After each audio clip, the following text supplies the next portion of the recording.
जाफुंसार जानानै गिबियावनो बरायनाय थाबाय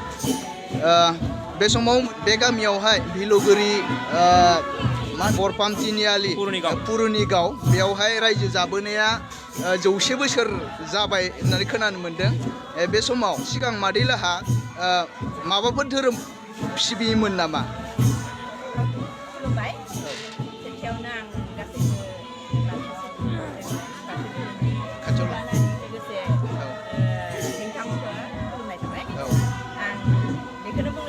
आगोलनिफ्राय आं बाथौ मोजां मोनो मोजां गोग्गादों आरो बुंनो थाङोबा आं आसलते जोंनि बे जाहानि न'खराव आरो आं फैनायनिफ्राय हाबा जाना न'निफ्राय फैनायनिफ्राय बिथांमोना माने बेखौनो बोलि बिधान होनानै माने सोलिबाय थादोंमोन आरो जाहानि न'खराव ओरैबाबो गैया आं आखौ सानो जिहेतु बोलि बिधानबो जों मोनासै आरो ओमफ्राय एसे आं बोलिफोरखौबो आं जेथिया बुजि मोननाय समनिफ्रायनो आंबो बर' मिडियामनि सात्रिमोन आरो सासे ओमफ्राय आं जेथिया बाथौ बिबार बाथौ होनना खोनानो मोनबाय होमबाने आं बहुद गावखौनो मोजां मोनो आरो सानबाय थादोंमोन आरो आंबो सानसे समाव सागे बे रखम परिबेखाव थांनो हायोबा आंबो बहुद गोजोनगोन खिन्थु बे गामियाव जिहेतु बेखम गैया एसे गिदिर नङा मात्र मोननै परियालनि दंमोन आरो बेयाव मोननै परियालनिफ्राय दालायसो मालाय दालाय माने भागो भागो जालांनाय आरो बिनिखायनो आं माने एसे नाजायो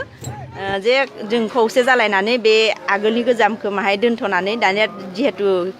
परिबर्तन गतिके माहाय माने उन्नत जितु जोंनि धोरोमखौ नुदों दा गते बिश्व दरबाराव जोंथ' माहाय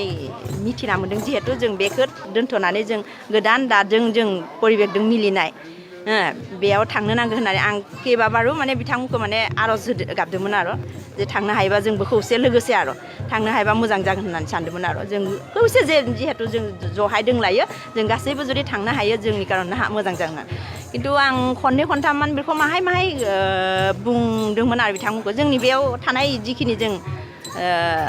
दोङो आरो दालाय बायलायनाय बिसोरखौ खौसे खालामनो आरो थाखाय आं सानदोंमोन आरो जों बाथौआवनो थांगोन होनना खिन्थु बिथांमोना होनबाय जे नङा जों दा दसे थानाय नङा थांनो माहाय साननैसो नोंथांमोना दे जि सानदों नोंथांनि माबाखौथ' जों दुखु होनो हाया जोंबो फटनो माने थांनो हाया गतिके नोंथाङानो आगोल माबा खालामग्रो ना आंथ' गोजोननाय मोननाय नंगौ आं खाहक लानानै बे जोंहा भतिजा फिसाला बेखौ बुंबाय आं जे दे जों न'नैदों माने जों आगोल गायजेननि बिनि उनाव बिथांमोना जुदि मोजां नुयो ओरैबाबो सानसे समाव जों सागे खौसे जानो मोनगोन आरो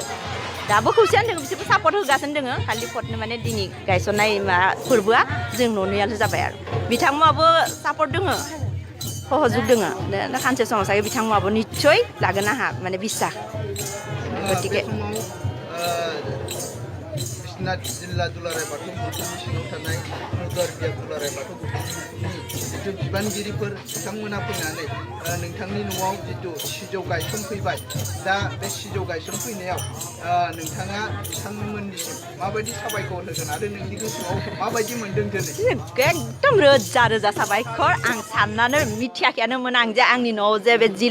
जिल्लानिफ्राय फैगोन बा आनसलिकनि फैगोन होननानै माहाय खोनाबाय थादों जाहा बे खाथिनिनो भेलुगुरि गामिनि बिथांमोना माने बुङो आरो जों आनसलिकखौ लानानै माबा खालामगोन नोंथांनि न'आव बोले माबा आं जागोन मोजांफ्रा खिन्थु बे जिल्ला बा सेन्ट्रेल बिरखम फैगोन होननानै हठात माने दासो मिथिदों आरो एसे गोसोआ गोजोनदों नङा आरो माने माना भाषा गैला आरो बुंनो राव गैला आरो माने आंनि न'आव दा गतिके आं गोजोन बे समाव दाथ' बाथौ गायसननायाबो जाबाय आरो हमनानै ला नैबे गामियावहाय गिबियै नोंसा बाथौ गायसनबाय बिनि उनाव जिथुनाखि नोंसोर गामियाव बर' सुबुंफोर दंबावो नङा होमबा बर' मानसिफोर दंबावो न'खर दंबावो स' बे समाव बर' हिसाबै दिनै बाथौ गायसननानै लानायनि उनाव बै बर'फोरखौ जेनेबा बाथौआरि जाजानो लुबैयो ना मा जाजानो लुबैयो नाय आं लुबैयो जेसे हायो आङो बिथांमोनखौ माने लाबोनायनिथिं जोंनि बाथौनिथिं आं सेस्था खालामगोन निस्सय नाजागोन आं कारन मा बुंबावनो आरो दा एकदम हानाय माने आं बिथांमोनखौ लाबोनो सेस्था खालामबाय थागोन आं दिनै आं हारसिं गायसननो होननानै आं आगबारियाखैमोन हायोबा माने बिथांमोनाबो लोगोसे फायथों बेखौनो सानदोंमोन खिन्थु बिथांमोना माहाय गोबावदों सागे फैगोन आरो हाबिस जादों बिथांमोना खुरां बुंनादों नङा थांनायाथ' थांलाय फैलायाथ' दोङानो बिसोर सागे दिनै बेसेबा गोजोननाय मोन्दों फायनानै नुफैनानै बेरखम परिबेस सानसेबो नुफेराखैमोन